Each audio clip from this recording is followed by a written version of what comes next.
Bom, beleza, pessoal. Bem-vindos à nosso segundo encontro do aulão.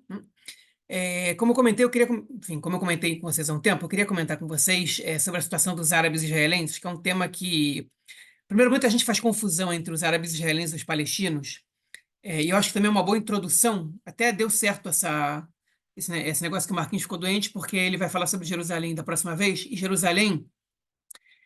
Os árabes de Jerusalém, por exemplo, eles estão no meio do caminho entre os árabes israelenses e os árabes palestinos, né? Então, acho que é uma introdução interessante para que vocês possam entender o que o Marquinhos quer apresentar. Mas, enfim, quando a gente fala das minorias não judaicas, a verdade é que Israel tem outras minorias não judaicas que não são os árabes. Só que todos eles juntos são muito poucos, né? São menos de 5% das minorias, né? A gente está falando de cidadãos, basicamente, porque se a gente for pegar os trabalhadores estrangeiros, né? Tanto os asiáticos como os africanos, que são quase todos, aí sim a gente vai chegar num número de talvez 60, 70 mil pessoas que é relevante. Mas eles não são cidadãos israelenses, eles têm, quando muito, têm permissão para trabalhar. E muitas vezes nem isso tem. Então, eu me concentro na sociedade israelense nas minorias cidadãs, embora a gente possa tirar um tempinho para falar sobre essas outras minorias, se der tempo aqui. Mas a gente está basicamente falando dos árabes israelenses, que são divididos aqui em quatro grupos, né? Os árabes muçulmanos, os árabes cristãos, os árabes drusos e os árabes beduínos, que são muçulmanos, mas eles são uma outra categoria étnico-cultural. Ok? E isso é um tema muito interessante. Por quê? Por exemplo, eu sempre escutei, até eu entender isso bem, eu nunca entendi o que isso significava, né? E agora eu vou tentar explicar para vocês, porque eu não sei se vocês entendem o que isso significa hoje. Talvez sim, e eu estou perdendo tempo aqui, mas talvez não. Eu sempre escutei falar que a população da Jordânia ela é 70% de origem palestina. Eu nunca entendi o que isso significava exatamente. Como assim, 70% de origem palestina? E os outros 30% são o quê? E, basicamente, a maioria dos outros 30% da população da Jordânia são de origem beduína. O que isso quer dizer? Que dentro dos grupos árabes existe uma categoria cultural que são os árabes palestinos, como existe uma categoria que são os árabes sírio-libaneses, como tem a categoria dos árabes curdos, como tem a categoria dos árabes, enfim, berberes, né, que são os do Marrocos e da Tunísia, como tem os beduínos. Ok? E são grupos muito antigos que falam dialetos do árabe, não é só um sotaque, é um dialeto, ok? Eles se entendem perfeitamente, mas existem diferenças entre o árabe, por exemplo, que se fala na Arábia Saudita e o árabe que se fala no Egito. Ok? E os árabes, eles percebem de onde eles são facilmente pelo árabe, enfim, que o outro fala, né? É óbvio que também existe diferença de sotaque e outras coisas, mas, por exemplo, o árabe palestino, ele é um árabe que é levantino, que é da região do Levante. Então, ele tem muito mais semelhança com o árabe do Líbano e da Síria, por exemplo, do que com o árabe do Iraque. Mas, ainda assim, é diferente. Hein? E os beduínos, eles têm também um sotaque diferente, uma cultura dentro da cultura árabe totalmente diferente, bom, bastante diferente da cultura árabe palestina, por exemplo. Ok? Os árabes israelenses são árabes palestinos, em sua imensa maioria, com exceção dos beduínos, que são cerca de 260 mil pessoas, e de alguns outros poucos grupos em Israel que não são de origem palestina. Ok? É, por exemplo, tem um vilarejo aqui próximo não, perto da cidade perto de Queisária, né? Não sei se vocês conhecem, onde fica o Kibbutz Magan Michael, é muito perto do Kibbutz Magan Michael, ali no litoral centro-norte do país, perto de Hedera, pouco, enfim, ao sul de Haifa, que se chama Dish. Ok? Esse Kfar, essa aldeia, né? Ela é de árabes africanos da África subsaariana. E quando eu estudei o curso de guia turístico, eu tive enfim, uma lembrança das minhas aulas do ensino médio. Quando eu estudei as questões de autoimunidade, eu lembro que eu tinha estudado na escola um grupo, um povoado africano, eu não me lembro de qual país, que todos eles tinham anemia falciforme. Toda essa tribo. E naquele caso, a anemia falciforme, ela era uma, enfim, ela era uma questão da seleção natural para eles, porque quem tinha, né, quem tem anemia falciforme não pegava malária. E era uma região com uma epidemia muito grande de malária, e toda essa tribo e praticamente toda essa população ali, ela tinha anemia falciforme, e por isso eles não pegaram malária e por isso eles sobreviveram. Agora, a anemia falciforme na nossa sociedade é uma condição ruim, né, de saúde, mas para aquele lugar é bom. E o Império Otomano, enfim, as transições populacionais que eles fizeram aqui, eles trouxeram esse grupo para cá, e esse grupo habita uma aldeia que está ali no litoral. Inclusive, é a única aldeia árabe no litoral israelense hoje em dia, né? Todas as outras foram expulsas ou saíram durante a Guerra de Independência. A gente tem ainda Yafo e tem Akko, enfim, que são populações mescladas entre os judeus e árabes, ainda que a maioria seja judaica nos dois lugares, mas árabe mesmo é só essa localidade, diz. Então, esse não é um grupo de origem palestina, né? É um grupo muçulmano de origem africana, subsaariana, e que, enfim, e que inclusive sofrem bastante preconceito da cidade árabe israelense. Tem muito pouco casamento das pessoas desse Kfar com outros lugares, porque os árabes israelenses não, enfim, têm preconceito com essas pessoas, acham que eles são doentes, enfim, acham uma série de coisas sobre eles. E esse acaba sendo um vilarejo muito pobre aqui em Israel, ainda que ele esteja muito bem localizado, né? Perdão. Dito isso, os árabes israelenses eles são árabes palestinos. E eles se identificam, em sua grande maioria, como palestinos. Como palestinos de cidadania israelense. Árabe, basicamente, são todos os que a gente se refere hoje em dia que falam o idioma árabe, né? Que tem como primeira língua o idioma árabe. Baseado nisso, a gente podia dizer que existem árabes judeus. E, tecnicamente falando, poderiam existir árabes judeus. Por que a gente não fala que tem árabes judeus? Porque é uma convenção em Israel você não se referir aos judeus de origem árabe como árabes, porque a questão entre ser árabe ou judeu em Israel é uma questão nacional. Ou você é judeu ou você é árabe, né? Ou você é parte da maioria judaica ou você é parte da minoria nacional, que são os árabes.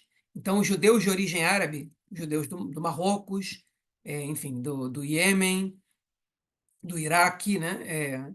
Todos esses lugares eles são considerados em Israel judeus e não árabes, né? O México é um dos poucos países que ainda usa a expressão que judeu árabe, né? Enfim, que é um judeu de origem árabe. Mas aqui em Israel já não, acho que nunca se usou, né? Foi desde o início diferenciado. E essas são, como eu disse, as principais minorias do país, que a diferença entre muçulmanos, cristãos e drusos, ela se dá por uma questão religiosa, basicamente. Mas a gente vai ver que não é só religiosa, porque a relação que essas pessoas têm com o Estado acaba sendo diferente de acordo também com a identidade religiosa deles. Até porque a questão dos drusos, eles acabam formando uma comunidade separada em Israel, e os cristãos cada vez mais também. Os árabes cristãos, ainda que a gente tenha poucos vilarejos, aldeias árabes puramente cristãs, acho que só 4 em Israel, né? Os cristãos estão muito misturados, né, nas cidades árabes e nos vilarejos árabes misturados com os muçulmanos, e às vezes com os drusos. Cada vez mais a gente está vendo uma diferenciação. Enfim, outros estrangeiros a gente talvez fale no final. Os árabes, eles são, hoje em dia, perdão, os árabes, eles são, hoje em dia, cerca de 22% da população de Israel. Ok? A gente tem 76% de judeus, 22% de árabes e 2% de outros. Ok? 22% da população israelense significa mais ou menos 2 milhões de pessoas. Então, a gente tem mais ou menos 2 milhões de árabes, cidadãos de Israel, vivendo em Israel atualmente. A população de Israel, bom, a última vez que noticiaram, de 9 milhões e meio, né? 22%, se não chega a 2 milhões, está beirando isso. Dos quais 82% são muçulmanos, 8 ponto alguma coisa por cento são cristãos, 8 ponto alguma coisa por cento são drusos, né? Os beduínos, como eu disse, são 260 mil, ou seja, os beduínos são cerca de 11, 12% dos árabes em geral, e os beduínos são se não todos, a grande maioria muçulmanos, né? Enfim, dito isso, vamos avançar. Qual é a situação aqui? Os árabes que vivem em Israel, eles são considerados por muitos pesquisadores como um povo indígena da região, como um povo autóctone, né, que é originário daqui. Ok? O que é uma questão muito controversa, porque a região da Palestina histórica é uma região que passou por muitas ondas de imigração. Ok? E se os árabes eles são indígenas, como dizer que os judeus também não são, né? Porque uma vez que o termo indígena é de originário enfim, da região, um povo autóctone. Os judeus são um povo indígena que foi expulso, né? Da mesma maneira que brigam no Brasil para que povos que foram expulsos possam ter direito a reabitar seus territórios, nessa discussão do marco temporal, que vocês seguramente estão melhor informados do que eu. A questão judaica na terra de Israel, ela também passa por uma questão de origem na terra, e a gente tem diversas provas da origem judaica na terra de Israel, né, ou na Palestina. Então, agora, os árabes, o fato é que a população árabe palestina, ela estava presente aqui, pelo menos a maioria desses árabes aqui, seus descendentes, quando o movimento sionista ele começou e as ondas de migração começaram a chegar aqui.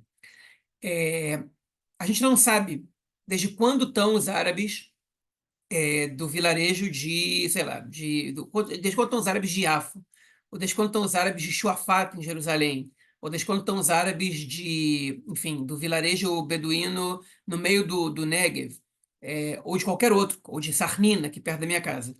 A gente sabe que pelo menos alguns séculos, né, eles estão presentes aqui. Existem alguns estudos que indicam uma imigração razoável de árabes egípcios para a Palestina nos anos 20 do século XX, na década de 20 do século XX, é, quando, enfim, quando o movimento sionista acabou desenvolvendo a região, árabes egípcios também migraram para cá. E essa é uma questão que vocês conhecem o Gabriel Bentasgal, ele trata disso como se fosse um fato e como se não houvesse uma discussão bibliográfica sobre isso, né? Mas não é exatamente um fato, existe um debate, existe uma discussão historiográfica sobre a quantidade de árabes que vieram do Egito, se é relevante, se não é relevante, etc. Mas é uma região de constante migração. E os árabes, desde o início do Império Otomano, que se deu no século XVI, eles são uma espécie aqui de cidadãos de segunda classe. Porque o Império Otomano, especialmente nos últimos 2 séculos, ele foi controlado por uma dinastia turca. Os turcos, ainda que sejam muçulmanos, eles não são árabes. E, sendo assim, eles se consideravam, enfim, como parte enfim, da elite local, superiores aos árabes, e eles controlavam a região. Eles davam a algumas famílias nobres árabes alguns direitos especiais, mas a maioria dos árabes locais eram cidadãos de segunda classe, da mesma maneira que os judeus eram cidadãos de segunda classe na Palestina, né? Vale lembrar que em 1871, quando começou a primeira Aliá, que foi a primeira onda de imigração judaica, a gente já tinha cerca de 20, 25 mil judeus vivendo na Palestina otomana, em 4 cidades especificamente, né? Na verdade, em 5, né? Em Jerusalém, em Tzfat, em Tveria, em Hebron, e naquele momento também em Petah Tikva, que foi fundada em 1878, 3 anos antes do início da primeira Aliá. Enfim, então, os árabes viviam aqui como cidadãos de segunda classe, sem uma identidade nacional palestina, mas sim com uma identidade cultural palestina, né? Tanto os árabes daqui como os árabes da Jordânia, possivelmente alguns árabes do sul do Líbano ou ou do sudoeste da Síria, né? Os limites não eram exatamente bem delimitados, assim, eram traçados, mas eles tinham uma identidade palestina e tinha uma cultura baseada nas tradições deles, que são a terra passa de pai para filho, né?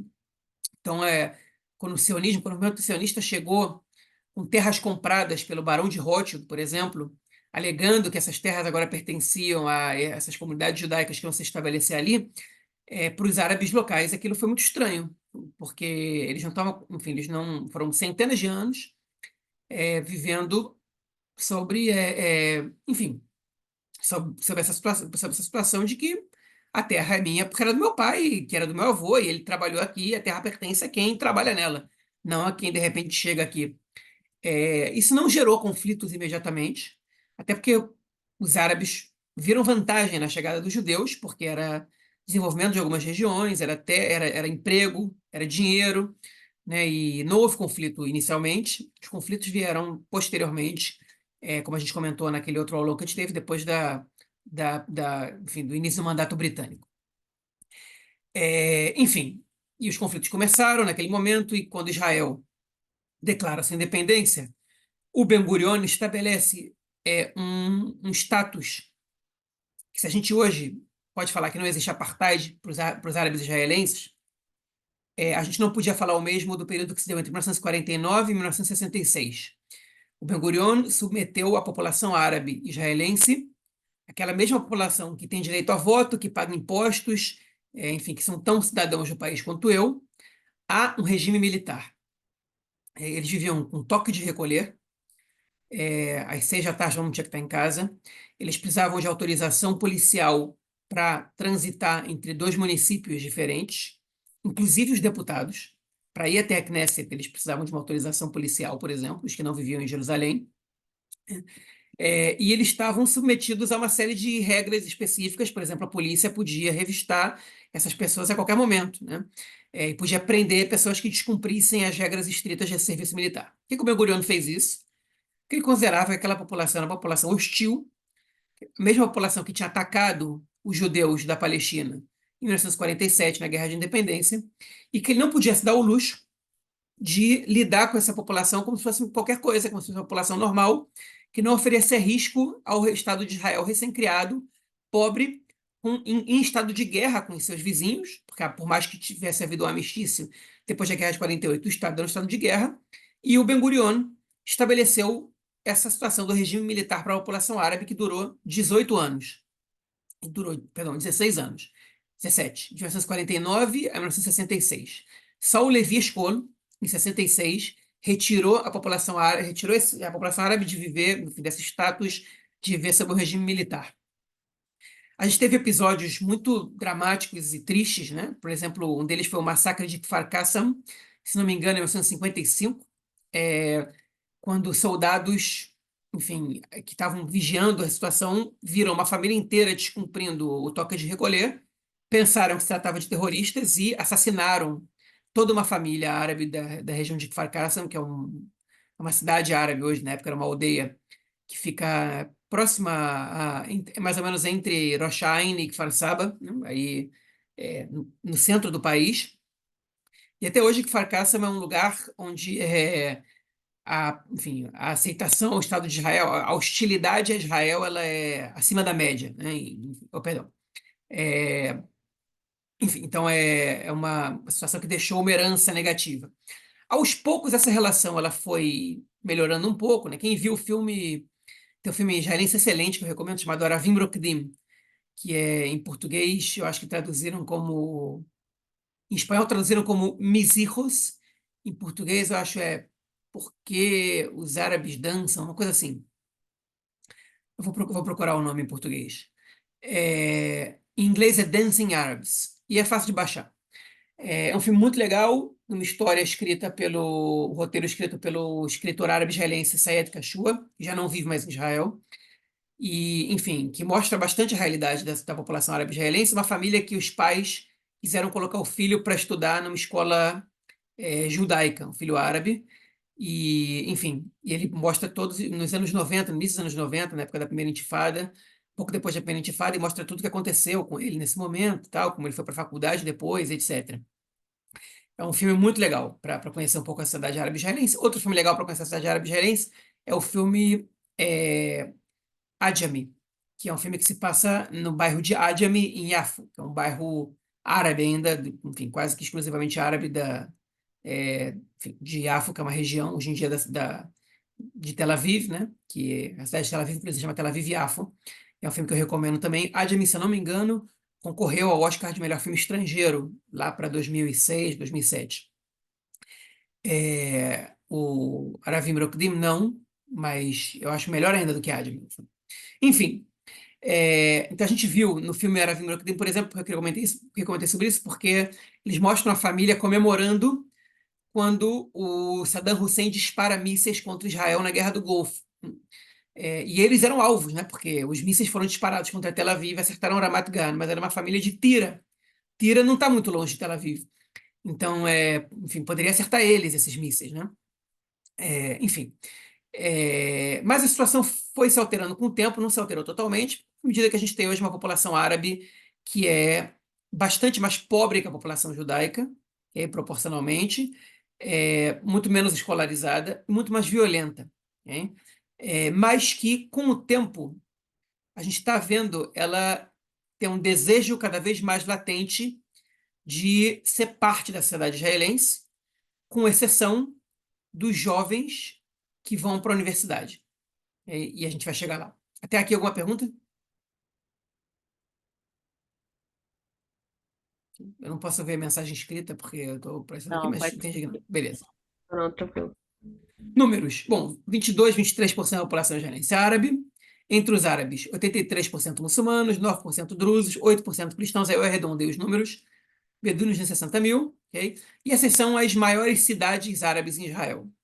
Nazaré, esse número já deve estar desatualizado, mas quando eu vi isso, Nazaré era a cidade mais populosa árabe, né? E já há muitos anos é assim.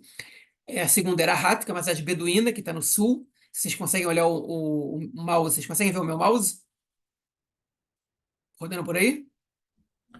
Sim, Sim? mais ou Ok. menos. Ok. Sim, sim, sim. Rahat está mais ou menos nessa região aqui, ok? Não muito longe de Beersheba. É, Nazaré está mais ou menos aqui. Vocês podem ver que no norte a população árabe é muito maior, né? Metade da população da Galileia, no norte, que é onde eu vivo, é árabe. E 75% da população árabe israelense se localiza no norte do país. Os árabes estão concentrados, como vocês podem ver, nas regiões que a gente chama de Meshulash, que é o triângulo, que são os que estão em volta da Cisjordânia aqui, e aqui, principalmente na Galileia. Mas também tem uma quantidade bastante razoável de árabes em Jerusalém, nessa parte aqui do norte do Negev e próxima à Cisjordânia aqui, enfim, e acabou, né? Tem regiões que tem muito pouco, por exemplo, a região aqui do Otef Asa, né, da região que cerca a faixa de Gaza, praticamente não tem população árabe. Tem um pouco de beduíno que vive por aqui, que trabalha aqui, né? Mas quase não tem população árabe. E aqui vocês veem os vilarejos e cidades árabes no mapa à direita de vocês, hein? Os lugares que falam árabe, né? Aí vocês veem. Haifa é uma cidade, por exemplo, não sei se isso vai ter depois, aqui, Haifa tem 10% da população árabe. Com a população de Haifa de 265 mil pessoas, mais ou menos, dá para dizer que tem mais ou menos 27 mil árabes em Haifa, mas aqui não aparece, porque aqui são as cidades árabes, né? A região, enfim, aqui aparece a região metropolitana, né? Que distrito eles fazem parte. Bakar Gabi está no distrito de Haifa, mas não conta a população de Haifa. Só que os árabes de Haifa, 60% deles são cristãos, né? E isso faz com que o convívio seja mais ameno, digamos assim. Em Akko, por exemplo, que fica aqui, Akko tem 30% da população árabe e a maioria é muçulmana. Essa população de Akko não é tão grande quanto a de Haifa. Akko tem 60 mil pessoas, então tem 20 mil árabes ali. E que é uma população considerável, mas ainda assim não tão expressiva se a gente olhar as cidades. Então, Nazaré, Rahat, Al-Fahim. Al-Fahim é a cidade mais anti-Israel, conhecida como a cidade mais anti-Israel entre as cidades árabes, né? Aí tem Taibe, que fica mais no centro, Shfaram, Tamra, Sarnin, Bakar Gabi, Tira, enfim, tem várias outras, né? Farkassem, como eu disse, está aqui, né? Na região central. A gente tem também em Israel, não sei se eu coloquei isso aqui, não coloquei. A gente também em Israel é, as cidades mistas, que são as cidades que têm pelo menos 10% da população árabe, ou pelo menos 10% da população judaica. Perdão. Por exemplo, Haifa, que eu comentei que tem 10% de árabes, e Akko, que eu comentei que tem 20% de árabes, né? Perdão, tem 30% de árabes. A gente também tem Lod e Ramle, que estão entre Tel Aviv e Jerusalém, mais ou menos aqui, que tem cada uma delas mais ou menos 20% da população formada por árabes. Mas os árabes de Ramle são árabes beduínos, porque a população de Ramle foi expulsa na Guerra de Independência, e aí Israel reabitou Ramle com beduínos, chamou os beduínos para viverem lá. E aí, então, é uma população que não é nem um pouco hostil, existe um convívio bem positivo. Diferente do que acontece em Lod. Lod tem muitas tensões. Lod e Yako são os dois lugares com mais tensões hoje em dia em Israel entre árabes e judeus. Dentro do território israelense, isso, tudo que eu estou falando agora, tirando Jerusalém. Jerusalém é outro caso. Enfim, você tem também Yafo, que é parte de Tel Aviv, se a gente considerar, Yafo tem mais ou menos 40% da população árabe, mas Yafo, como não é parte, enfim, como é parte do município de Tel Aviv, então não chega a 10%, né? Mas ali tem uma concentração grande de árabes, eles já não são mais maioria, e é mais ou menos isso. Acho que não tem mais nenhuma cidade de população mesclada, né, entre judeus e árabes. O que existia antes da Guerra de Independência, né? Por exemplo, em Tvéria, 10% da população de Tvéria, antes da Guerra de Independência, era judaica, e todo o resto era árabe. Sfat, 5% da população era judaica e todo o resto era árabe. Yafo era muito mais árabe do que judeu também. Jerusalém, e aí é um caso à parte, porque Jerusalém a gente tem mais ou menos 2/3 de judeus, talvez até um pouco menos, talvez 60%, mas os árabes vivem em sua imensa maioria em Jerusalém Oriental. E eles não são, também em sua imensa maioria, cidadãos israelenses. Eles são cidadãos palestinos com residência em Jerusalém. Eles podem votar na prefeitura em Jerusalém. Eles têm direito aos serviços municipais, mas eles, por exemplo, não podem ter passaporte israelense, não podem votar nas eleições para a Knesset, como todos esses árabes aqui podem, e não podem, enfim, não têm direito a uma série de serviços que cidadãos israelenses têm, mas, por outro lado, eles têm um livre trânsito em Israel que cidadãos palestinos não têm, né? É uma situação bem à parte, eu vou deixar isso para o Marcos. Enfim. Bom, mais ou menos essa situação populacional. Os árabes muçulmanos, quem eles são? Os árabes muçulmanos, perdão, eles são a maioria, eles vivem, enfim, misturados com os cristãos, mas também em lugares 100% muçulmanos, também às vezes misturados com os drusos, e às vezes misturados com os judeus também. É difícil achar um vilarejo que seja 100% cristão, só tem 4, mas a gente tem alguns com maioria, por exemplo, Nazaré é uma cidade com maioria cristã. Nazaré, se não me engano, tem 60% de cristãos e 40% de muçulmanos. É, mas uma grande maioria dos lugares eles são minoria. Sarnin, que é aqui pertinho da minha casa, os cristãos são 5%. Então, os muçulmanos eles são 95%. Ali não tem drusos. É, Eles, mais ou menos, são o mainstream da sociedade árabe. Agora, entre os muçulmanos também existem correntes, né? Os árabes israelenses muçulmanos são 99% sunitas. Quase não tem xiismo em Israel. Nem em Israel, nem na Palestina, nem na Jordânia, né? Eles são, enfim, aqui o sunismo é a imensa maioria. Na Síria e no Líbano tem muito mais, mas, por exemplo, da Palestina, da Jordânia, em direção à África, o xiismo não se criou, né? Ele ficou restrito do Líbano para o Oriente. A gente tem alguns grupos um pouco mais modernos, digamos assim, com ideias mais modernas, como a Mesquita dos Ahmedim, que são um grupo que são a favor da tolerância, da coexistência com os judeus e que negam o princípio de jihad como guerra em qualquer situação, né? Que eles estão presentes, por exemplo, em Haifa. A gente tem alguns grupos, algumas correntes que são, enfim, que são relevantes, um pouco mais, um pouco menos, mas a grande maioria são dos ramos sunitas regulares, hein, que consideram Jerusalém o terceiro lugar mais sagrado para o Islã, só perde para Meca e Medina, porque desse lugar que vocês estão vendo aí, do Domo de Ferro, Domo da Rocha, que não é a Mesquita de Al-Aqsa, são duas coisas diferentes. A Mesquita de Al-Aqsa está do outro lado da esplanada, o Domo da Rocha, ele é o lugar de onde Maomé subiu num cavalo alado aos céus, segundo a tradição islâmica, né? Em Al-Quds, que é a esquina, que é como eles chamam Jerusalém, segundo a tradição islâmica. É, Enfim, então a Mesquita de Al-Aqsa e o Domo da Rocha, né? Eles são os lugares mais sagrados em Israel para os muçulmanos e parte do terceiro lugar mais sagrado para os muçulmanos sunitas a nível mundial. Para os xiitas há uma diferença. Além disso, a gente tem outros lugares sagrados aqui em Israel. A gente tem a Mesquita de Ramle, ela é considerada, a Mesquita Branca, ela é considerada um lugar também sagrado para os muçulmanos, por conta de passagens ela foi construída pelo califa Omida, e isso fez com que o lugar fosse, enfim, reverenciado durante muitos anos. E na principal mesquita de Akko, cujo nome eu não lembro, se diz que se encontrou ali um pelo da barba do Maomé, que não é verdade, hein? A gente sabe que não se encontrou isso. Mas o mito é esse, e turistas vêm para Israel para ver a mesquita onde se encontrou o pelo da barba do Maomé, né? Que transformou essa mesquita num lugar também procurado, embora, como não haja consenso nem religiosamente falando, não chega a ser exatamente um lugar sagrado, né? Pelo menos do ponto de vista oficial, né? Mas muçulmanos vêm para cá para ver a mesquita de Aco, que é o lugar onde se encontrou o pelo da barba do Maomé. Enfim, terminada essa curiosidade, essa basicamente é a situação dos árabes muçulmanos. Os árabes cristãos, aqui está o Shimon Peres. Os árabes cristãos eles se dividem em diversas correntes do cristianismo.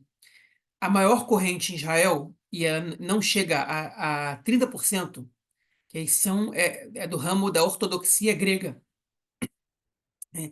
E a gente tem diversas correntes. Tem os maronitas, que são o ramo libanês, tem os coptos, que são o ramo egípcio, tem a ortodoxia russa, tem a ortodoxia etíope, tem a ortodoxia búlgara, tem de vários ramos de ortodoxia cristã, e nos cristãos, quando a gente fala ortodoxo, não tem nada a ver com ortodoxo judeu, né? Quando houve o grande cisma do Oriente, que é quando o catolicismo se separou em dois, antes da Reforma Protestante, é, enfim, surge o ramo do cristianismo ortodoxo, nesse momento aí está o Shimon Peres está com o patriarca ortodoxo grego, né? Enfim, e quando ele era o presidente do Estado, comemorando o Natal lá com eles. A gente tem também católicos romanos, né? E a gente também tem alguns poucos protestantes. A gente pode dizer que a maioria dos protestantes aqui em Israel, eles não são árabes, e são cristãos não árabes. São grupos de alemães ou, sei lá, ingleses que vieram para cá em diversos momentos da história, e franceses e tal, e ficaram, e estão em Jerusalém, estão em outros lugares, e são protestantes não árabes. Entre os árabes, as principais correntes são as correntes ortodoxas, além dos coptos do Egito e o catolicismo romano. Enfim, eles se dão bem entre si, né?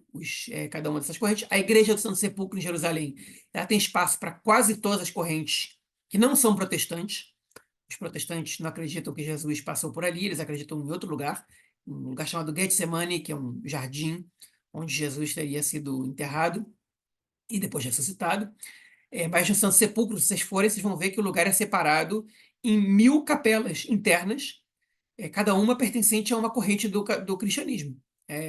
Enfim, são um grupo que, comparado aos muçulmanos, eles têm mais poder aquisitivo, são uma certa elite árabe, os cristãos. Não é todo mundo, mas relativamente sim. Tem um crescimento vegetativo bastante inferior aos muçulmanos, né? Enquanto os muçulmanos têm uma média de 3,8 filhos por casal, os cristãos têm uma média de 2,1 ou 2,2, que é uma média pequena, que praticamente a população se mantém, mas não cresce muito, né? Enfim, que também mostra um pouco, mostra que é um dos indicadores do poder aquisitivo, né? As famílias de classe média tendem a ter menos filhos que famílias de classe mais baixa. É, e estão espalhados também, principalmente pelo norte, mas em outros lugares do país também. Eles são mais ou menos 8% da população árabe, o que significa cerca de 2,2% da população de Israel total. Então, não é fácil encontrar um árabe cristão, né? Se você não vem no norte. Se fica lá pelo sul, muito dificilmente vai ver. Fica pelo centro, pode até esbarrar com algum aqui ou ali. Se vier para o norte, tem mais chance, né, de esbarrar com um árabe cristão. Eu, outro dia, tive que consertar uma coisa na minha casa, fui numa aldeia chamada Dir al-Assad, e o cara que me vendeu, que me chamou para tomar um café e bater um papo comigo, lá no início da guerra, era um árabe cristão, que falou mal do Hezbollah, que disse que se o Hezbollah atacasse Israel, Israel tinha que entrar lá e destruir o Líbano inteiro, e disse que o Al-Fahem é um bando de gente que é pró-palestino só no discurso, que na prática eles preferem muito mais morar em Israel do que prefeririam morar no Estado palestino, enfim.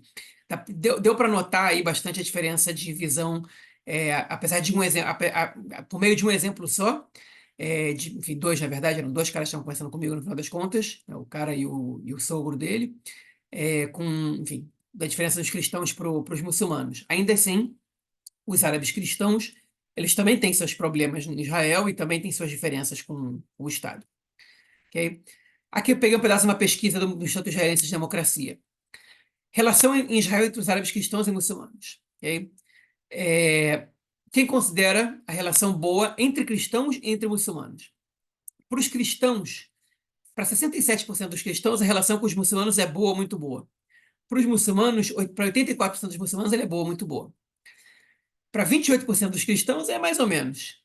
Para 11% dos muçulmanos, é mais ou menos. Para 3% dos cristãos, é ruim ou muito ruim. Para 2% dos muçulmanos, é ruim ou muito ruim. E não sabem dizer 2% dos cristãos, 3% dos muçulmanos. Ou seja, dá para entender aqui que os muçulmanos veem a sua relação com os cristãos um pouco melhor que os cristãos veem a sua relação com os muçulmanos. Né? Essa somente entre os árabes. Não? A gente vai ver algumas pesquisas aqui. Drusos. Né?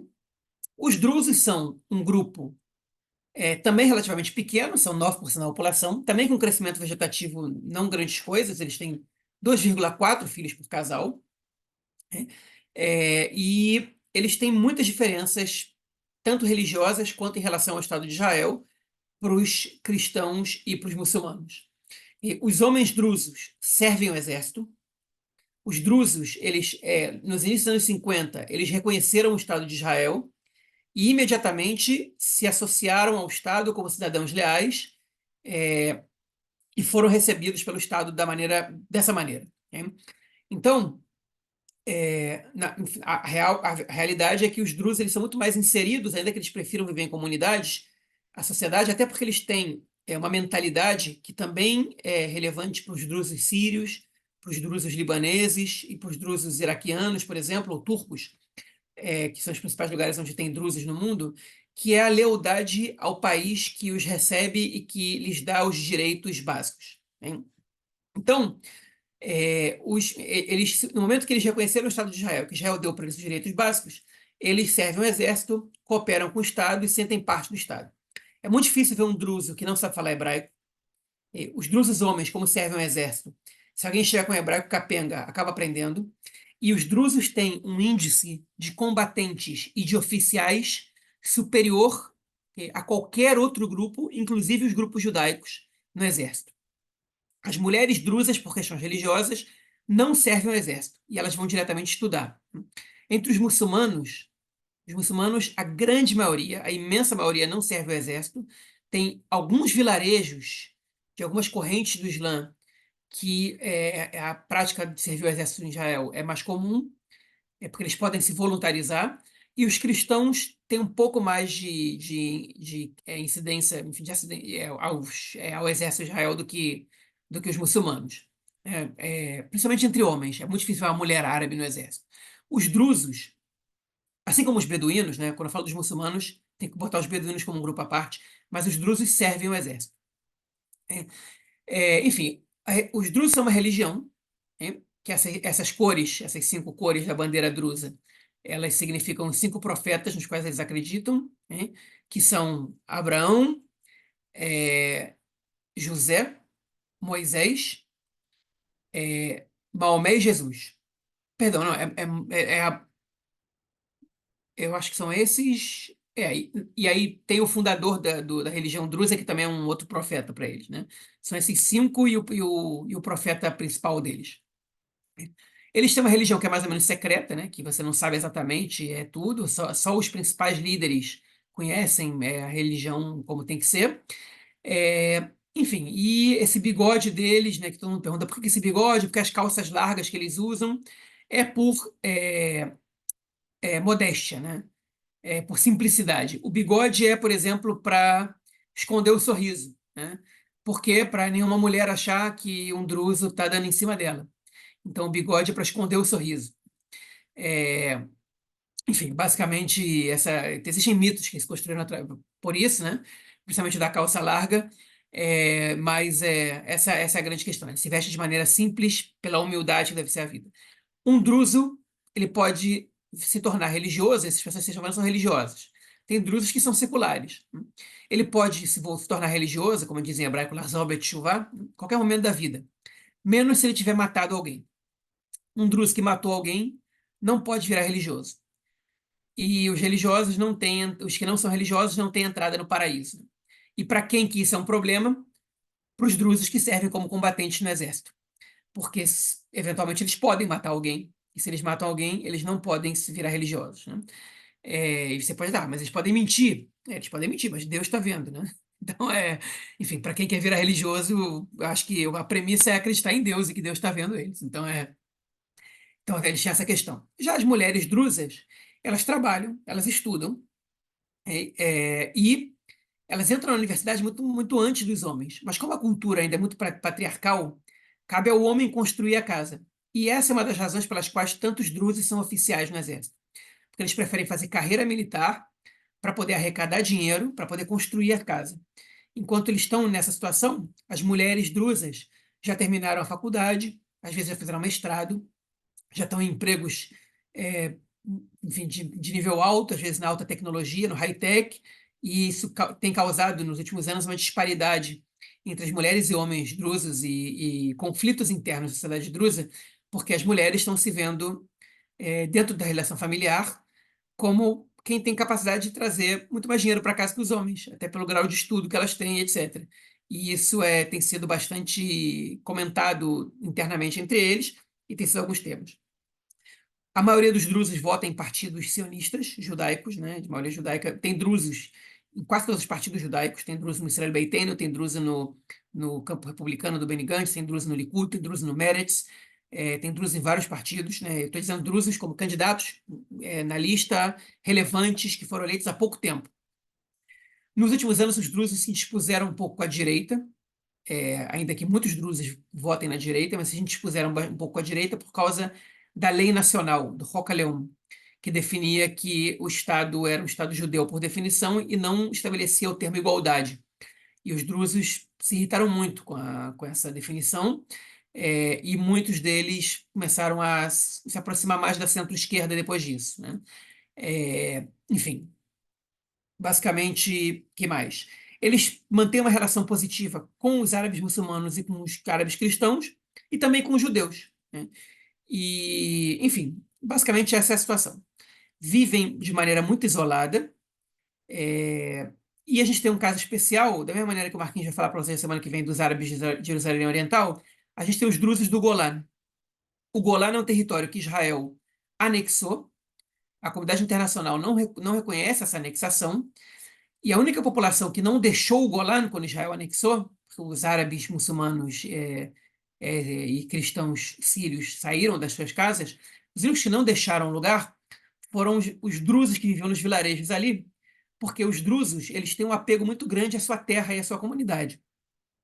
Mas, ao mesmo tempo, eles eram leais e fiéis à Síria. Então, eles decidiram que iam ficar ali, mas não aceitaram a cidadania israelense.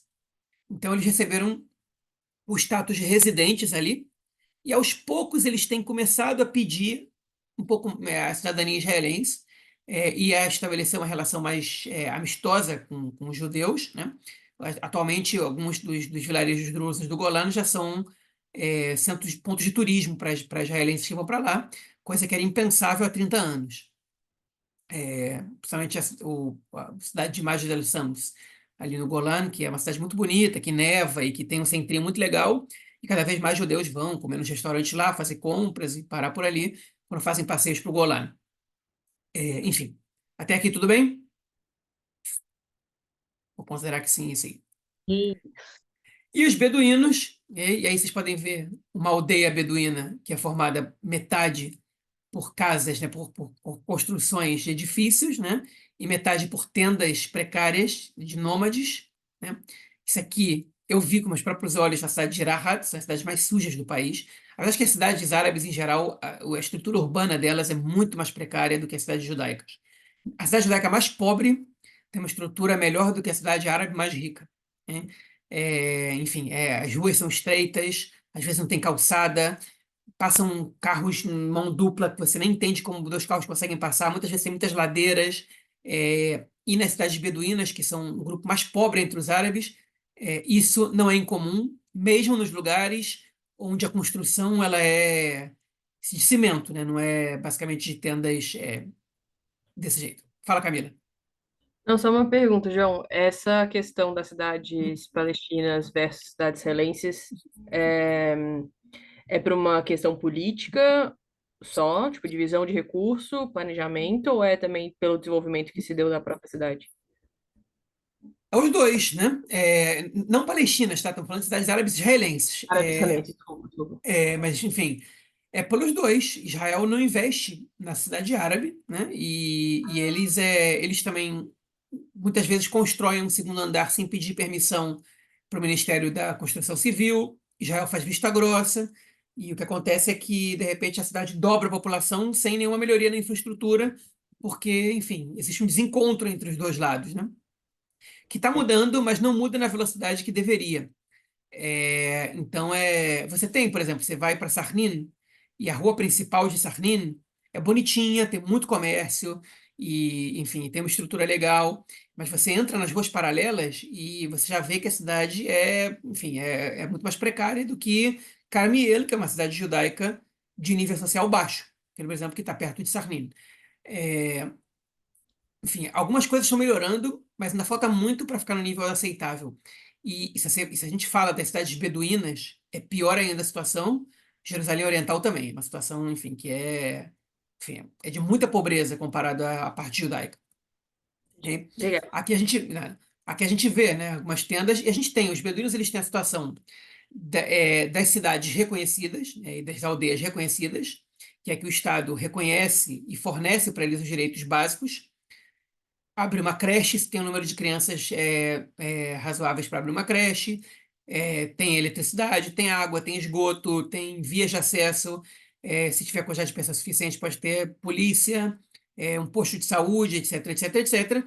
E os lugares que não são reconhecidos, como essa aldeia que vocês estão vendo aqui, essa última foto que saiu, que os beduínos simplesmente estão ali há centenas de anos, decidiram que ali é onde eles tinham que ficar, e o Estado não reconhece porque hoje eles estão aqui, amanhã eles estão em outro lugar, e o Estado quer controlar onde eles podem construir a cidade. Isso aqui é um lugar que é estratégico, a gente não pode permitir não pode aceitar isso, e o Estado também alega que se começar a aceitar todas as demandas beduínas, eles daqui a pouco vão pedir autonomia sobre o sul do país e vão querer um Estado independente, enfim, que isso é uma situação complicada. Ok? Os beduínos, eles, por não terem uma identidade palestina, os homens beduínos, historicamente, servem ao exército. Só que, com o passar do tempo, cada vez menos beduínos servem ao exército e cada vez mais beduínos começam a se identificar com a causa palestina. Muitos beduínos têm parentes em Gaza e na Cisjordânia, o que dificulta também a situação deles como cidadãos israelenses, né? Ver a situação pelas quais passam seus parentes na faixa de Gaza e Cisjordânia. É muito difícil ver um árabe israelense sem parentes nos territórios. Basta vocês pensarem que tinham 1.100.000 árabes vivendo em Israel, mais os territórios, em 47, em 48, né, quando o Estado é declarado, e ficaram 180 mil, né? Então, enfim, muita gente tá aqui em Israel, praticamente todo mundo, ou todo mundo tem parentes nos territórios. E com os beduínos também é assim. Com os drusos não é, porque os drusos habitavam o norte. E os drusos não se opuseram à criação do Estado, então eles não foram expulsos. Eles podem ter parentes no Líbano, na Síria. Isso é muito provável que aconteça com muitos drusos israelenses. Mas com os outros árabes, na região, a situação dos territórios é muito latente. Com os beduínos também. E essa displicência do Estado em relação a eles, esse descaso do Estado de não dar os serviços básicos, levou, enfim, parte dos beduínos a se voltar um pouco contra o Estado, né? E a criminalidade entre os beduínos é muito alta. E a sociedade é uma sociedade muito patriarcal, e como você tem diversas comunidades sem acesso à educação, né, você também tem um favorecimento dessa cultura patriarcal e antiga sendo difundida ali. Então, os beduínos ainda têm, a poligamia ainda é uma questão relevante na cidade beduína, ainda que ela seja enfim, algo que é possível somente para as famílias ricas, porque duas esposas significa duas famílias. E sustentar duas famílias é caro, então você tem que ser rico para isso, né? Mas as mulheres, acho que alguém escreveu no chat, eu não posso ler. Peraí, parar aqui. A Liz está indo. Beleza, Liz, depois eu te mando o vídeo. Então, os beduínos, enfim, as mulheres beduínas, por exemplo, até pouco tempo, a gente tem poucas mulheres que têm carteira de motorista, porque as famílias não deixam elas aprenderem. Mulheres beduínas, quando vão à escola, deixam a escola muito cedo, né? Enfim, homens beduínos também abandonam a escola, tem um índice de, como é que é o nome disso? Evasão escolar muito alto. Enfim, e tudo isso os afastou do Estado, de maneira geral, né? E a briga pelo reconhecimento dessas aldeias é uma briga que tem ganhado muita força. Inclusive, tem um partido que tem votos de muitos beduínos atualmente, que é o Partido Duram, que conseguiu, quando teve no governo passado, reconhecer 3 aldeias beduínas e levar serviços básicos para as aldeias. Enfim, então essa é uma situação bastante relevante. Mas, enfim, eles são conhecedores profundos do deserto, os beduínos que vivem no deserto, né? No norte também tem beduíno, no centro também tem, mas os beduínos do deserto são grandes conhecedores do deserto. E a questão dos beduínos com a terra, ela é realmente uma questão indígena, né? Eles têm culturalmente laços com determinadas regiões que não permitem que eles se afastem desses lugares. Por exemplo, onde estão enterrados seus antepassados, né? Eles constroem as aldeias deles próximas a esses lugares, e onde historicamente seus antepassados estiveram. Os beduínos já foram a elite árabe, na época do Maomé, por exemplo. O Maomé foi mandado a uma aldeia beduína para ser educado quando ele era criança, porque os beduínos era uma elite cultural considerada naquele momento, e os pais de classe média mandavam os filhos para serem educados pelos beduínos, né? É, não em relação à leitura, não, Maomé era analfabeto até os 40 anos, mas enfim, em relação a modos, a práticas, a modo de vida, a crenças, os beduínos eram considerados uma elite naquele momento. E hoje em dia não. Hoje em dia eles são, enfim, o último setor da pobreza israelense, né? Pelo menos entre os cidadãos. Enfim, os árabes e a política. A gente tem 4 partidos árabes relevantes hoje em dia, que às vezes concorrem em conjunto e às vezes não, né? E 4 partidos árabes eu chamo partidos de eleitorado árabe. Por quê? Porque o Hadash é um partido, é um desdobramento do Partido Comunista, né? É, enfim, era o MAC, né, que era o Mefleget Kommunistische Israeli, né, o Partido Comunista Israelense, e ele, enfim, se desdobrou, se juntou com outro partido, né, e virou o Hadash. Então ainda tem dentro do Hadash o MAC, mas também tem outro setor, um partido mais pró-direitos humanos, mas ainda tem muito forte a mentalidade do Partido Comunista dentro do Hadash. O Hadash é um partido que ele foi fundado por judeus, o MAC, no caso, foi fundado por judeus, mas hoje em dia quem vota nesse partido, porque não é um partido sionista, são majoritariamente árabes. E o partido tenta sempre manter pelo menos um deputado judeu nas suas fileiras. Eles têm eleições, têm primárias ali, primárias livres, mas eles tentam convencer a população árabe, os filiados, de votarem sempre num judeu para estar ali dentro e eventualmente até abrem como é o nome disso? Uma cota para judeus ali.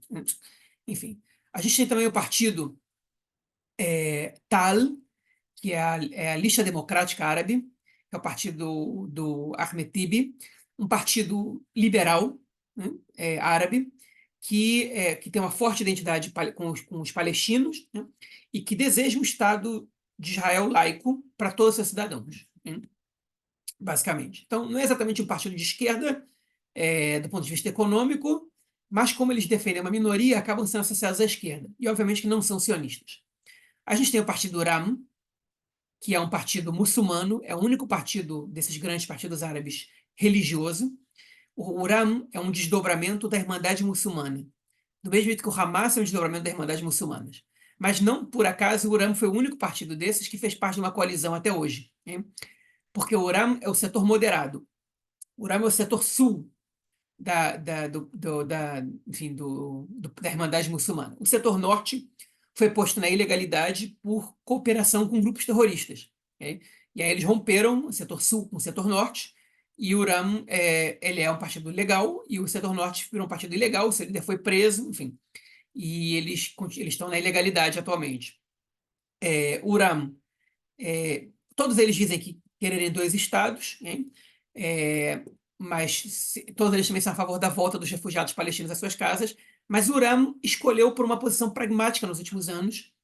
E o líder do ramo, o deputado Mansur Abbas, ele diz que já entendeu que não, enfim, que aqui tem um Estado judeu e que isso não vai mudar. Então cabe a eles cooperar com isso e tentar melhorar a situação dos árabes dentro desse Estado judeu. E esse último partido aqui é o Balad, que hoje em dia não tem representantes na Knesset. Eles se separaram da lista conjunta que eles tinham com o Hadash-Ta'al.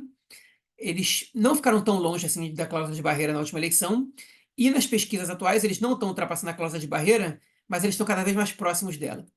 O Balad é um partido que tem similares no Iraque, na Síria e em outros lugares. É um partido nacionalista árabe, que é anti-sionista, né? E que tem o discurso mais radical anti-Israel. E é o partido que tem mais apelo entre os grupos árabes mais escolarizados, entre os jovens universitários, que são as pessoas mais anti-Israel na sociedade árabe atualmente. E justamente os que convivem com judeus na universidade são os que acabam sendo mais anti-Israel. Na verdade, tem algumas faculdades que são só para árabes. Aqui em Sarnim tem uma Miklalá, que é um college, por exemplo, que é em árabe. Agora, o que eu queria dizer para vocês, que eu não comentei antes, que eu esqueci. A educação em Israel, ela é uma educação setorial, educação pública, né? É uma educação setorial. Você tem 4 opções de escola pública. As escolas públicas judaicas seculares, que é onde meus filhos estão, por exemplo, tanto creche quanto escola, que você estuda Tanar, mas do ponto de vista secular, você estuda as ciências, as disciplinas básicas, é, em hebraico, e que, em geral, você só tem judeus ali, homens e mulheres juntos, etc. Você tem a escola judaica religiosa, Memlarti, Dati, que a gente chama, que é para a corrente dos Datim Leumim, né, Bnei Akiva. Historicamente é com homens e mulheres misturadas, mas cada vez mais eles estão separando homens e mulheres. Eles têm as disciplinas básicas, mas também tem um pouco, enfim, tem bastante Tanar. Obviamente que a entrada dos homens ali é com kippah, com roupa adequada, as mulheres com roupa também adequada, né, com roupa modesta. Aí você tem a educação Haredi, que é a educação dos ultra-ortodoxos, totalmente separada entre homens e mulheres. Enfim, obviamente que a vestimenta ela é traçada, mas ali, ainda que eles sejam obrigados, pelo acordo do status quo, de darem todas as disciplinas básicas, é sabido que a maioria das escolas ultra-ortodoxas não fazem isso. Eles ensinam muito Tanar, muito Talmud, e existe um índice de evasão escolar muito grande, principalmente entre os homens, que na faixa dos 13 anos saem de lá, depois do Bar Mitzvah, e vão estudar em yeshivot. A maioria das mulheres acaba ficando até o final, e as mulheres ortodoxas acabam estudando nas universidades, mas esse não é o nosso tema hoje. E a gente tem o quarto setor, que são as escolas árabes, onde a educação é em árabe, né? E ela é uma educação secular, ou seja, ela não é religiosa, e, enfim, você dá as disciplinas básicas e alguns outros conteúdos que as escolas árabes podem escolher dar. É obrigatório o estudo de hebraico nas escolas árabes, ainda que ele muitas vezes não seja suficiente, muita gente sai de lá sem saber falar hebraico bem. É, e, como não tem educação religiosa, existe um fenômeno relativamente comum aqui em Israel, que são as escolas religiosas particulares que a elite árabe coloca seus filhos, né? Em Yafo, por exemplo, tem uma escola francesa enfim, que as famílias árabes colocam seus filhos para estudar, as famílias árabes cristãs colocam seus filhos para estudarem lá.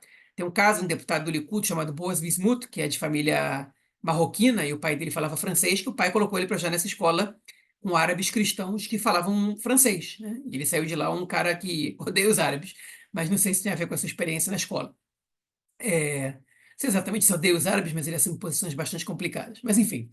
Então, esse é o fenômeno que acontece nesses lugares também. A universidade é um caso diferente, porque não tem nenhuma universidade em Israel que lecione em árabe. A gente tem faculdades, universidade não. Mas, enfim, essa é a informação que eu queria completar.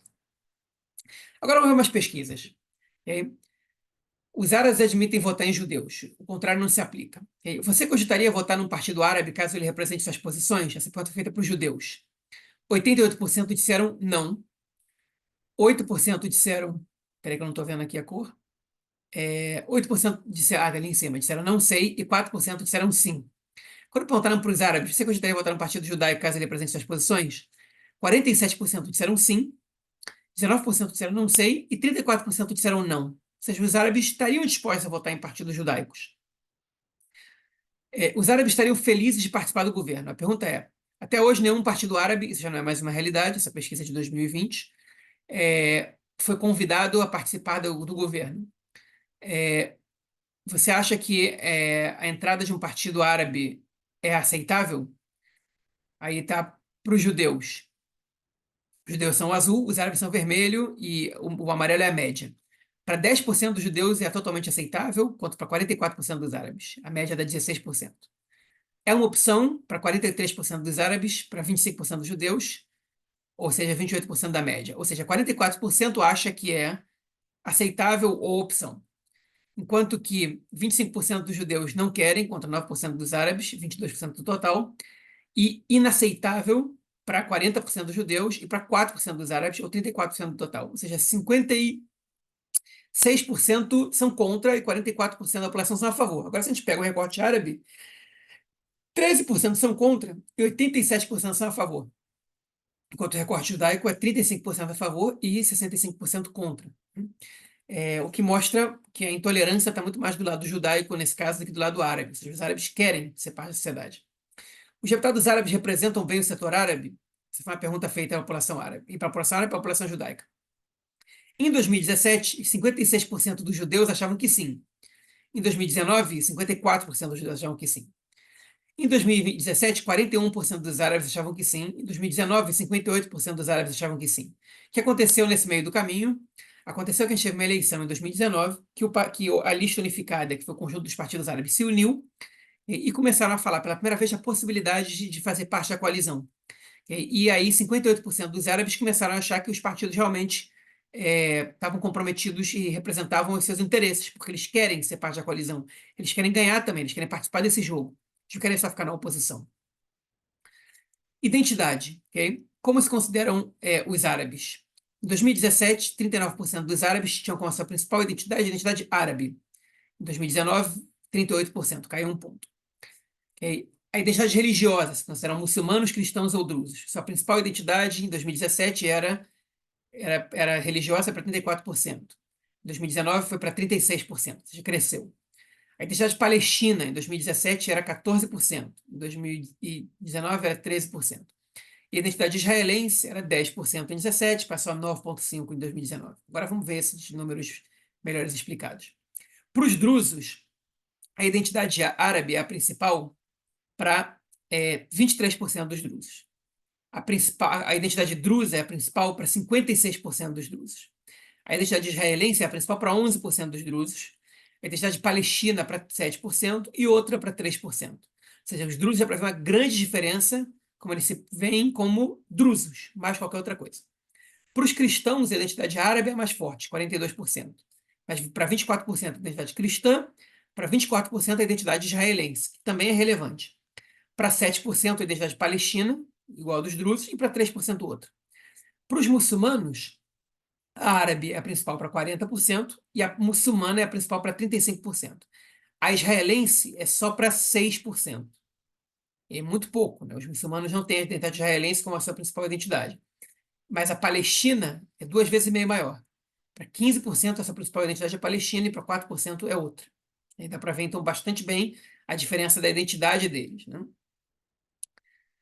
Okay? Agora, quando perguntados para os árabes até 2019, e eu acho que essa pesquisa já tem a atual, se eles estão orgulhosos ou muito orgulhosos da sua israelidade. Aqui em cima é o gráfico judaico, né? A gente vê que o pico era a última vez que perguntaram, 92%, e o menos que se chegou foi 81,5%. Os árabes em 2019 estavam no auge deles, com 65%. 65% estavam orgulhosos, muito orgulhosos de serem israelenses. Quando que esse número caiu? Esse número caiu durante a segunda intifada, que é 2003, 2004. Né? Esse número caiu durante um pouco depois da Guerra do Líbano. Né? Esse número caiu em 2009, quando teve a primeira guerra com o Hamas. Esse número caiu em 2012, quando teve a segunda guerra com o Hamas. Esse número caiu aqui em 2015, 2014 e 15, quando teve outra guerra com o Hamas. Então dá para ver bem quando cai essa identidade árabe. O número judaico, engraçado, caiu na época que foi votada a desconexão da faixa de Gaza. Provavelmente os religiosos não estavam muito orgulhosos disso, né? Essa pesquisa está só desde 2003. Enfim, e aí entre muçulmanos, cristãos e drusos, né? Os muçulmanos só metade estão orgulhosa, muito orgulhosa dessa realidade, né? A pesquisa de 2009, 2019. Os cristãos, 75,5%, os drusos, 86%. Agora, olha só, olhem bem isso. Entre as pessoas de 18 a 34 anos, 58% estão orgulhosas, muito orgulhosas. Entre os de 35 a 54, 72%. Com mais 55, 70%. Ou seja, os jovens estão menos orgulhosos. Agora, também tem que levar em consideração que os jovens são, em maioria, muçulmanos, porque os muçulmanos têm mais filhos que os outros. Em relação aos estudos, quem tem menos que o ensino médio completo, 77% estão orgulhosos, muito orgulhosos. O ensino médio completo, 70%. Quem tem nível acadêmico, 53%. Foi o que eu comentei com vocês antes, né? Que os árabes de nível mais alto e mais jovens são os que têm a posição mais anti-Israel. Agora eu vou passar para vocês um vídeo da TV social, da TV, acho que é Democratic TV em Israel, um documentáriozinho de 3 minutos que fizeram com alguns árabes israelenses. Ah, pera um segundo. Eu preciso colocar som nisso.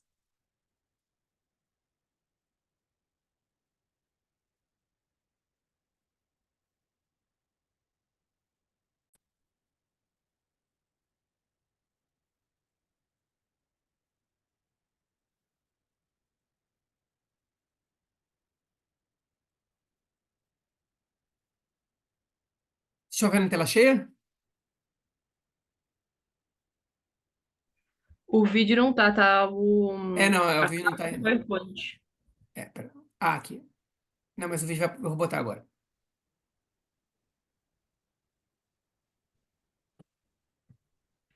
Não, o vídeo está dentro do PowerPoint. O negócio aqui. Ah, Opa. Aí. foi.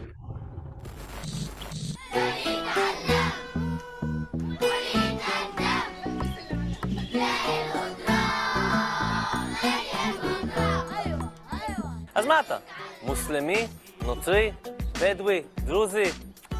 זה לא באמת משנה, הרי בסופו של יום אתה ערבי ישראלי.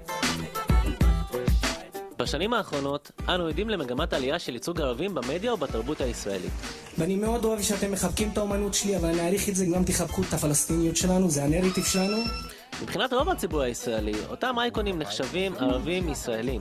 אלא שבציבור הערבי, יותר ויותר צעירים מגדירים עצמם בכלל כפלסטינים. ולא הולכים לפי המוסכמות הקבועות במיינסטרים הישראלי. אז מה עומד בבסיס השינוי בהגדרת הזהות? תם בן עפר הוא אחד מסמלי השינוי שעובר כיום הדור הצעיר. מבחינתו, יש היררכיה בין מספר זהויות אותן הוא נושא, שתלויות לא פעם במקום בו הוא נמצא. תלוי עם מי אני נמצא. באמת, תלוי איפה אני נמצא. פה בארץ אני אגדיר את עצמי פלסטיני. בכל העולם אני אגדיר את עצמי פלסטיני, אבל מול ערבים ומול פלסטינים, אני חושב שאני אדם לפני הכל. אבל פה הפלסטיני, ההגדרה הפלסטינית, זה כי משהו שמנסים למחוק, אז היא מדרגה. גם כשאני אומר, כשאני מוסלמי, זה לא אך ורק דת בשבילי, זה לא דת אפילו, זה לא שאסלאם זה לא דת, בשבילי זה לא הדתיות של זה עיד אל-פיטר תענה, זה התרבות, הארומה, הריחה טבעת לנושא. אבל זה עניין של סטטוס, נכון? בוא נדמה את זה לסטטוס. סטטוס פה, הנה פה זה קיים. אם אני בישראל, אז הסטטוס שלי הגדול זה אדם, בן אדם, נגיד ככל. אז פה כשאני בישראל, אז דוחפים אותי, אין לי תנאים של בני אדם, אז כן חשוב לי לצעוק על המדרגות הנמוכות יותר עד שאני אעלה לסטטוס, שזה פלסטיני, שזה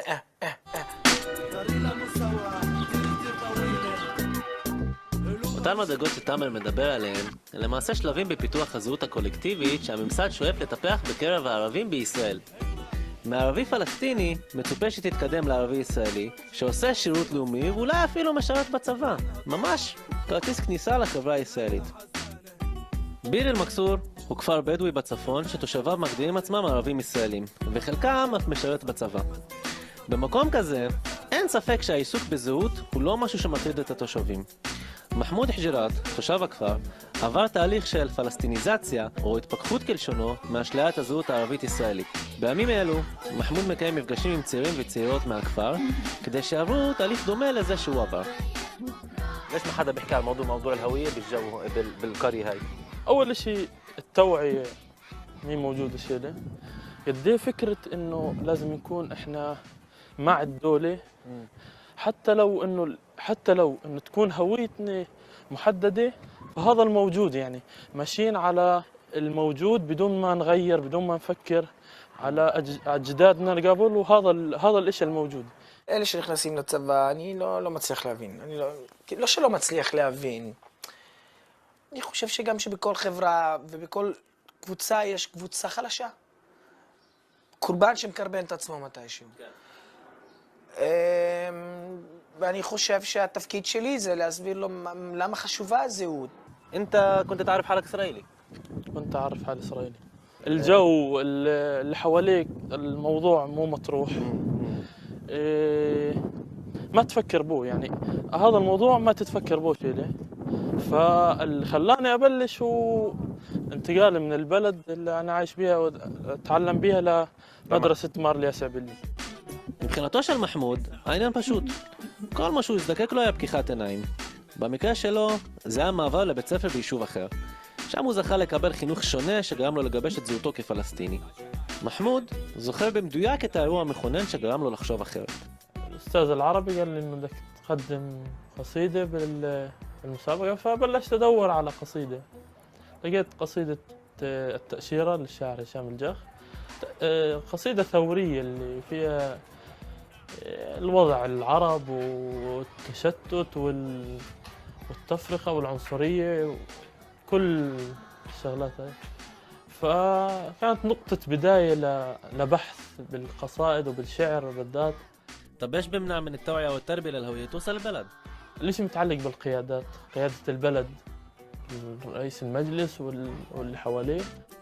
הנושא של העלאת המודעות אם כך הוא המפתח לגיבוש הזהות, וזה המסר של מחמוד לצעירים. آخر تعريف للإنسان هو كائن حي له تاريخ. فيا شاب اقرأ تاريخك، شوف إيش صار معك قبل، وبلور شخصية وتفكير اللي يتماشى مع اللي أنت موجود به.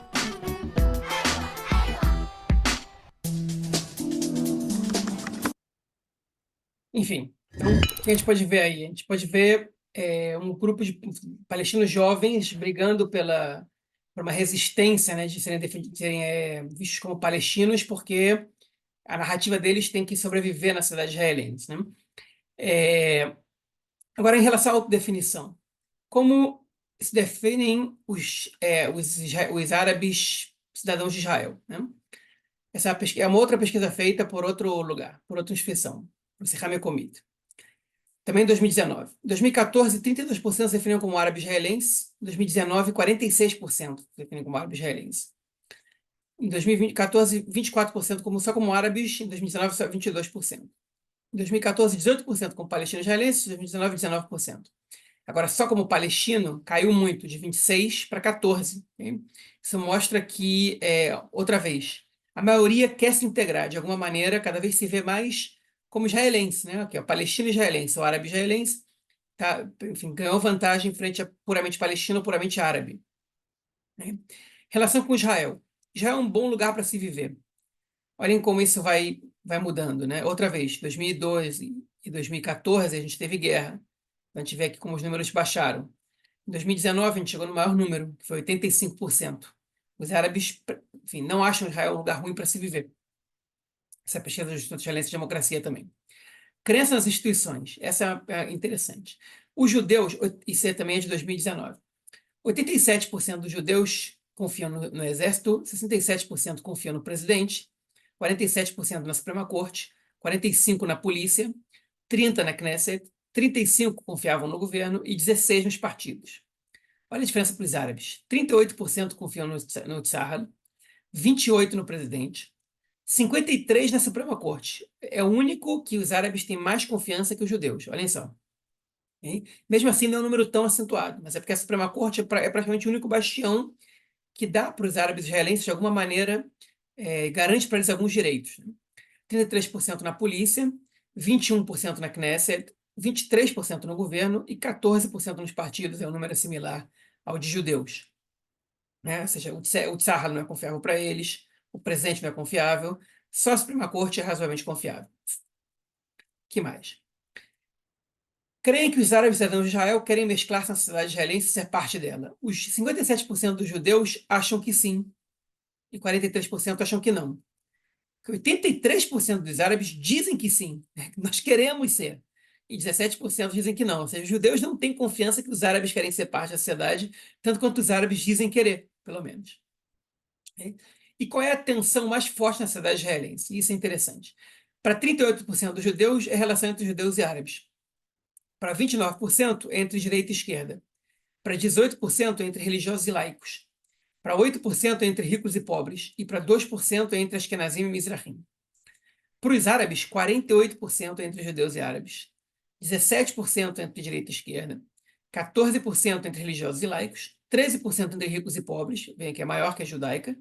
E 1% entre Ashkenazim e Mizrahim, não sei nem como algum árabe votou nisso. Mas, enfim, então os árabes eles veem que a tensão com os judeus ela é mais relevante para que os judeus veem. E a relação social, né, econômico-social, também é mais relevante para os árabes que para os judeus. Esse também é um ponto que vale a pena a gente olhar. Dispostos a aceitar o outro. E isso ela também é qualificada. Como amigo de trabalho, 96% dos árabes aceitariam um judeu como amigo de trabalho, 81% dos judeus aceitaria ter um árabe como amigo de trabalho. Como vizinho, para 89% dos árabes é tranquilo ter um judeu como vizinho, para 58% dos judeus é tranquilo ter um árabe como vizinho. Para 85% dos árabes é tranquilo ter um judeu como amigo, enquanto para 64% dos judeus é tranquilo ter um árabe como amigo. Ou seja, os judeus preferem os árabes como amigos e como vizinhos, né? Isso diz muito sobre o preconceito dos judeus aqui. Como cônjuge, 22% dos árabes aceitariam um judeu ou uma judia como cônjuge, enquanto 12% dos judeus aceitariam, ou da judia aceitariam um árabe ou uma árabe como cônjuge, né? Nesse ponto, ainda os dois são muito relutantes, principalmente os judeus, né? Mas, enfim, é interessante a disparidade. Os árabes estão sempre em cima, em alguns pontos são muito, né? Os árabes não têm problema em morar no mesmo lugar que os judeus, mas os judeus não querem morar no mesmo lugar que os árabes. Agora, espanta um pouco que um terço da sociedade não cogita ter um árabe como um amigo. Né? Um amigo simples da vida. E agora vamos para a guerra atual. Uma pesquisa feita pela Universidade Hebraica de Jerusalém mostrou que 80% dos árabes israelenses condenaram o ataque do Hamas contra populações judaicas. Nessa mesma pesquisa mostrou que 2% foram a favor e 18% não quiseram responder. 85% condenaram o sequestro de civis e 66% responderam que Israel tem o direito de se defender, comparado com 6% que disseram que não tem.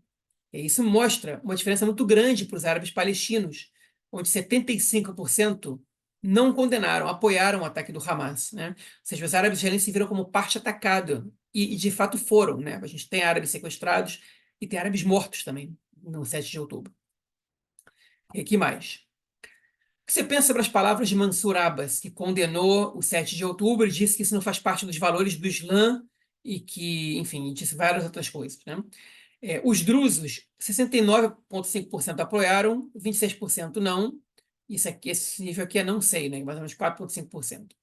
Os cristãos, número parecido, 68% apoiaram, 28% não. E aí 4% não sei. Os muçulmanos, 53% apoiaram, 34,5% não gostaram e 12,5% falaram que não sabiam. Então, o total foi 56% apoiaram as palavras, 36% não gostaram e 11% disseram que não sabiam. Ou seja, também nesse quesito existe um apoio a políticos árabes que se manifestaram contra o 7 de outubro. Você sente parte da sociedade israelense? E aí por ano, né? E até novembro de 2023. Azul, sim. Vermelho, não. E cinza em cima, não sei. A gente viu que em outubro de 2023 a gente teve o ápice. 70% dos árabes israelenses diziam se sentir parte da sociedade israelense. Quando 4 meses antes, a gente teve um dos menores números, né? A gente estava com números baixos, 48% disseram que não. Disseram que sim, contra 51% que disseram que não. Ou seja, os árabes estavam se vendo isolados, né? Na verdade, enfim, os protestos a favor da melhoria na segurança na cidade árabe, o projeto Homes, que melhorava um pouco a situação dos árabes, melhorou um pouco esse indicador, que estava baixo antes, né? Ele subiu muito em outubro de 2023, caiu um pouco em novembro. Mas, enfim, nunca tinha tido um número tão alto. Os números mais altos até então tinham sido em 2004 e 2005, que era a época da desconexão de Gaza, né? O resto estava na faixa dos 45%, 50%, né, com uma diferença aqui em 2014, quando 59% sentiram parte, que eu não sei explicar por quê, mas em 2015 esse número já caiu para o menor registrado desde 2003. Você teme para o futuro de segurança da sua família, físico e econômico? No dia 18 e 19 de outubro, 69% da população árabe tinha medo da segurança física da sua família. No dia 27 de novembro até 4 de dezembro, 84% já tinham medo da segurança física da sua família. Isso tem muito a ver com a distribuição de armas do Ben-Gvir, essa é a minha interpretação, pelo menos. E da insegurança econômica. Ali nos primeiros dias da guerra, 69% tinham medo enfim, tinham insegurança em relação à questão econômica. Esse número subiu para fim de novembro, início de dezembro, para 86%. Enfim, eles viram o país entrar numa estagnação, uma guerra que ia ser longa, e esse número aumentou, essa preocupação aumentou. Desde que a guerra começou, em que situação você se sente confortável? Me manifestar livremente nas redes sociais. 21% dos árabes se consideram confortáveis para fazer isso, 71% não, 8% não sabem.